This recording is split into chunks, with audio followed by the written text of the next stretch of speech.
year ago, Maryland's four-game losing streak against some of the Big Ten's best teams left the Terps needing to beat Rutgers at home in the regular season finale in order to become bowl-eligible in Coach DJ Durkin's first season in College Park. The Scarlet Knights complied, with Maryland's 31-13 win evening the record at 6-6. Quick Lane Bowl, here they come. Instant analysis: Maryland suffers crushing loss at Rutgers, ending realistic bowl chances. This year, Rutgers got some redemption in the Terps, now 4-5 after Saturday's down-to-the-wire 31-24 loss at High Point Solutions Stadium, now have to likely win two of their final three games against three of the Big Ten's best teams. Given that Maryland was outscored 97-17 last season by Michigan and Penn State doesn't leave much hope for the two remaining home games, Saturday against the Wolverines and November 25 against the Nittany Lions. Michigan State, which lost to Maryland last year in College Park, has seemingly put its disastrous 3-9 season in 2016 in the past and might be the toughest remaining opponent. The number 24 Spartans, who host Maryland on November 18, beat number 7 Penn State 27-24 on Saturday to go to 7-2, drawing even with Ohio State at 5-1 in the Big Ten East. Not that any of them are true revelations, but here are 5 things we learned from Maryland's loss at Rutgers. 1. This might turn out to be like 2012 after all. That was Randy Edsall's second year in the program, just as it is Durkin's. After a 4-2 start playing a true freshman, Perry Hills, in place of junior C.J. Brown, who tore his ACL in preseason practice, the Terps lost 6 straight games as well as 3 other quarterbacks. Maryland rallies but blows second-half lead in 31-24 loss to Rutgers.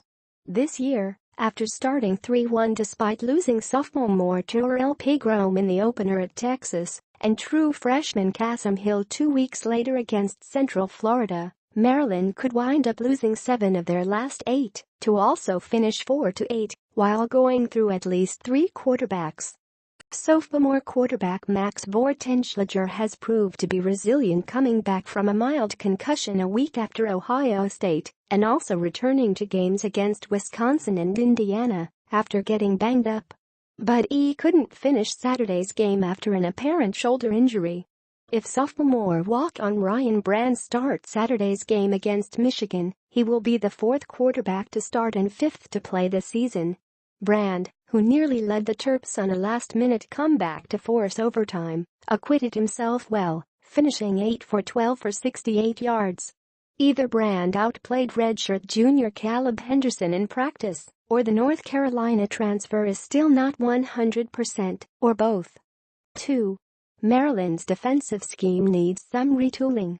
Regardless of the fact that the Terps lost senior linebacker Jesse Aniebonham in the opener to a broken ankle, Maryland's inability to get consistent pressure on opposing quarterbacks has enabled average ones to make big plays all season.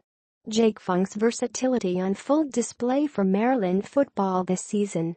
That was certainly evident again Saturday, when junior Giovanni Resigno completed just 8 of 17 passes for 107 yards, but hit on 6 of his last 8, including what turned out to be the game-winning 23-yard score to running back Gus Edwards with 7:30 to go.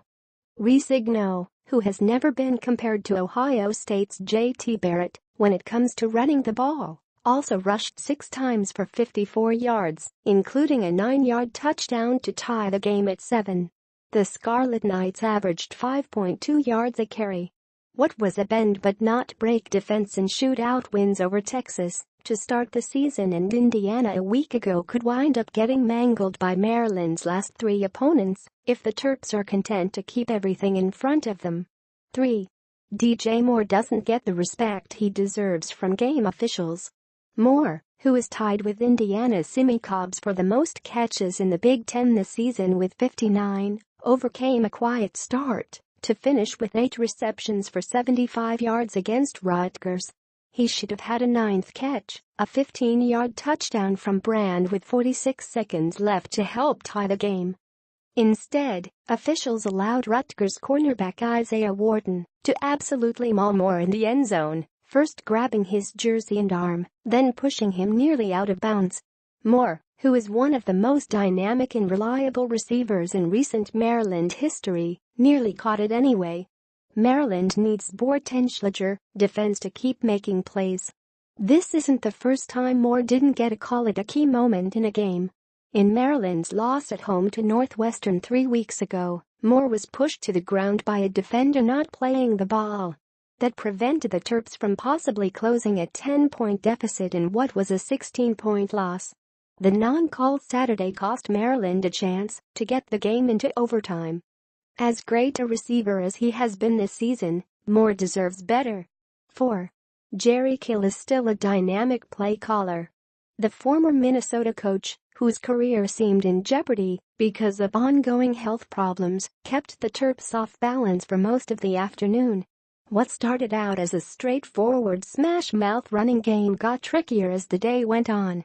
The Scarlet Knights showed that you don't have to run a ton of plays, 64 compared to the 97 Indiana ran the week before in a 42-39 loss in College Park to wear an opposing defense down. The final touchdown pass to Edwards was perfectly designed and executed. Kill's play calling was reminiscent of the way former Maryland coach Ralph Friedgen, then riding into the coaching sunset as offensive coordinator at Rutgers, outcoached his counterpart on Edsall's staff when the Scarlet Knights came from down 35-10 to beat the Terps in College Park 3 years ago. 5. It might be time to burn some more red shirts. Durkin said recently that he uses the end of Monday practices to have some of his freshmen get live reps, meaning hitting in full pads. With a second straight bowl bid unlikely, it might be time to turn some of those freshmen loose on a Saturday to see what they can do. Unless Durkin and his staff really just want to play out the last 3 games, why not give some players from his much-talked-about 2017 recruiting class a chance to show what the future might be like? After breaking out of a drought last week, the Terps went sackless again. While Durkin certainly has shown loyalty to the players who remained in the program when he took over, playing for the future should be considered so that when 4-star prospects Cam Spence and Brian Gaddy step on the field next season, they can build on whatever experience they got at the end of this one. Just as Durkin and offensive coordinator Walt Bell like to say, there's no difference losing by 30 or 3. If that is true, let's see what some of these young'uns got.